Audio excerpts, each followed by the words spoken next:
ଟିକେ ପର୍ଯ୍ୟନ୍ତ ପ୍ଲିଜ୍ ଦୟାକରିକିନା ମୋତେ ସପୋର୍ଟ କରନ୍ତୁ।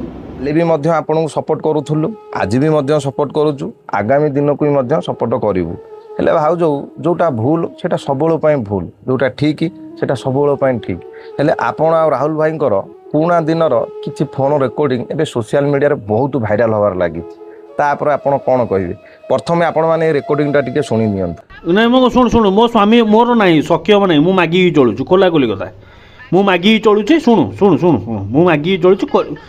ମୁଁ ଡେଲି ଯେଉଁ ଟେନସନରେ ରହୁଛି ତୁ ଜାଣିନୁ। ନାଇଁ ମୋତେ ଗୋଟେ ନା ମୋତେ ଗୋଟେ ଜିନିଷ କହ, ମୁଁ ଯେଉଁ ଡେଲି ଟେନସନରେ ରହୁଛି ତୁ ଜାଣିନୁ। ସେଇ ଶୁଣୁ, ପଇସା ହିଁ ସବୁରୁ ମୂଳ ମନ୍ତ୍ର। ପଇସା ଯଦି ନଥିବ ତୁ ଏଉଠୁ ପଳାଶୁଣି ବି ଯାଇପାରିବୁନି। ନାଇଁ ଘରୁ ବାହାରିଲୁ, ତୁ ସକାଳୁ ଆଇଲୁ। ଶୁଣୁ ନା ତୁ ଗୋଟେ ଶୁଣୁ ମୋତେ ବୋଉ ଗୋଟେ ଜିନିଷ କହିଲା। ମୋତେ ବୋଉ କହିଲା କି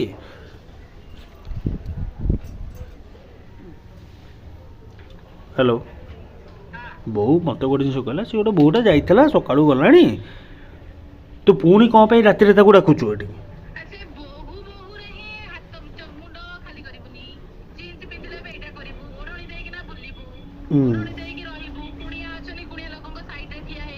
ହଁ ନାଇଁ ସବୁ ଜିନିଷ ଦେଖିବାକୁ ପଡ଼େ, ଗୋଟେ ଯେହେତୁ ବୋହୂ ଗୋଟେ ଦେଖିବାକୁ ପଡ଼େ। ତୁ ମାମାଙ୍କୁ ବି ପଚାରିବୁ, ସେ ମାମା ବି କହିବେ।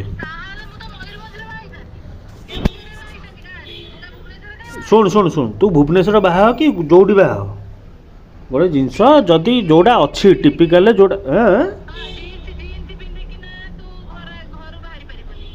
ନା ଘରୁ ବାହାରିବା କଥା ନୁହଁ। ଯେହେତୁ ତୋର ଗୋଟେ ଶ୍ୱଶୁର ଅଛନ୍ତି, ଶାଶୁଟି ଚଳିବ।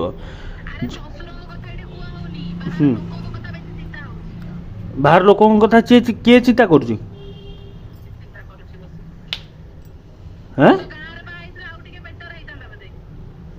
ମାନେ ତୁ ଶୁଣୁ, ଗୋଟେ ବଢ଼ିଆ ଜିନିଷ କହିବି।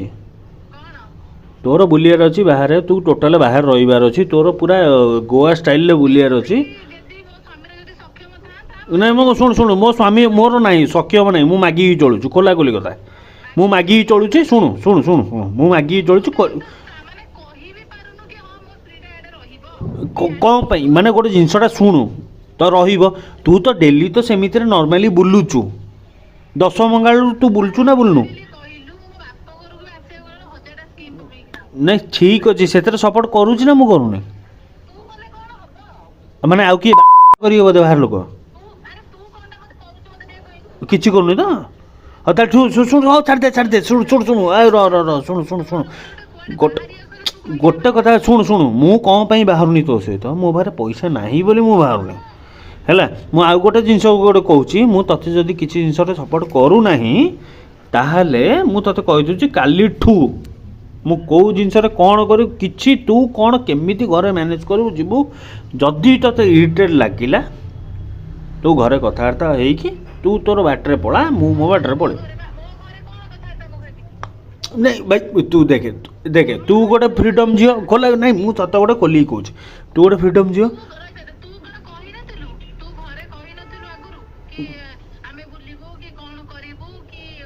ଶୁଣୁ ମୁଁ ସବୁ ଜିନିଷ କହିଥିଲି। ଶୁଣୁ ମା ଶୁଣୁ, ମୁଁ ଡେଲି ଯେଉଁ ଟେନସନରେ ରହୁଛି ତୁ ଜାଣିନୁ। ନାଇଁ ମୋତେ ଗୋଟେ ଜିନିଷ କହ, ମୁଁ ଯେଉଁ ଡେଲି ଟେନସନରେ ରହୁଛି ତୁ ଜାଣିନୁ। ସେଇ ଶୁଣୁ, ପଇସା ହିଁ ସବୁରୁ ମୂଳ ମନ୍ତ୍ର। ପଇସା ଯଦି ନଥିବ ତୁ ଏଉଠୁ ପଳାଶୁଣି ବି ଯାଇପାରିବୁନି। କଥାଟା ବୁଝିପାରୁଛୁ? ମୋ ପାଖରେ ପଇସା ପତ୍ର ଥିଲେ ମୁଁ ତୋତେ ମୁଁ ରହିଥାଏ। ମୋତେ ଗୋଟେ ନା ନର୍ମାଲି ଗୋଟେ କଥା ମୋତେ କହ, ଯେଉଁ ଯାଇଥିଲେ ଭଞ୍ଜ ହେରିକା ତାଙ୍କର ଯେଉଁ ପାଟି କନି ଶୁଣ, ଯେଉଁ ଭଞ୍ଜ ହେରିକା ତାଙ୍କର ସୁରାଟରେ କୋଲାବରେସନ୍ ଥିଲା, ଆମର କିଛି ନଥିଲା। ମୁଁ ପୁଣି ଯାଇକି ଲକ୍ଷ ଟଙ୍କା ସେଠି ପୁଣି ଖର୍ଚ୍ଚ କରିକି ମୁଁ ତୋତେ ନେଇକି ବୁଲେଇକି ନେଇକି ଆଇଲି ନା ଆସିଲିନି?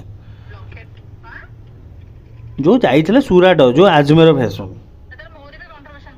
କଣ୍ଟ୍ରୋଭେର୍ସନ୍ ଶଳା ମୋର ବା ଯାଇଛି 90,000 ଟଙ୍କା ସେଦିନ। এই ରେକର୍ଡ଼ିଂଟା ଶୁଣି ସାରିଲା ପରେ ଆପଣମାନେ କହୁଥିବେ ଯେ ଏମାନେ ରିଲ୍ରେ ଦେଖାଉଥିବେ ଗୋଟାଏ କିନ୍ତୁ ରିଏଲ୍ ଲାଇଫ୍ରେ ଗୋଟାଏ। ଭାଇ ଆପଣ ଛାତିରେ ହାତ ଦେଇ କୁହନ୍ତୁ ଯେ କାହା ଘରେ କଳି ହେଉନି? ଆପଣଙ୍କ ଘରେ ଆପଣ ପାଟିମୁଣ୍ଡ କରୁନାହାନ୍ତି ନା ଆପଣ ସ୍ତ୍ରୀ ସହିତ ଆପଣ ଝଗଡ଼ା କରୁନାହାନ୍ତି? କଥାରେ ଅଛି ଭାଇ, ଯେଡ଼େ ବଡ଼ ପୋଲ ନା ସେତିକି ବଡ଼ ବାଉଁଶ। ଘର କରି ଭାଇ କାହାର ଝଗଡ଼ା ନାହିଁ, ସମସ୍ତଙ୍କ ଘରେ ଝଗଡ଼ା ହେଉଛି। ସେ ଛୋଟ ହେଉ ବଡ଼ ହେଉ କି ମାସକରେ ଥରଟି ହେଉ, ସ୍ୱାମୀ ସ୍ତ୍ରୀ ନିହାତି ଝଗଡ଼ା ହେବେ। ସଂସାର ଅଛି ମାନେ ଭାଇ କଳି ବି ଅଛି।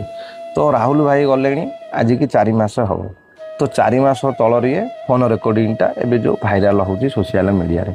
अच्छा राहुल भाई कहीं जाइए कृष्णा भाउजर 2 जन भर जो झगड़ा कहीं जाइए रेकर्डिंग करने तार मूल कारण कौन आ जदि भी राहुल भाई रेकर्डिंग करते ताहले पब्लिक किए कला राहुल भाई फोन और पासवर्ड ताहले आउ किए किए सब जानी ये कथा तो कृष्णा भाउज केबे तो पब्लिक करेनि ताहले राहुल भाई को रेकर्डिंग करते कौन पाई रेकर्डिंग करते स्वामी स्त्री भाई झगड़ा होनी आपण कौन आप स्त्री सहित झगड़ा करूना कौन आप रेकर्डिंग कर रखुंट कि आपण मैंने गोटे जिन नोटिस करेंगे भितर तू ता रेरा भी भाई चले से भाया भल पाया बंडिंग थिला हेले मोर एटा प्रश्न ये जो फोन रेकर्डिंगटा कौन भाइराल करिया उचित आ जदि उचित ताहले राहुल भाई आज गले 4 मास है ताहले तांको फोन पासवर्ड किए जानी ना तांको फोन हैक करा जाइथिला।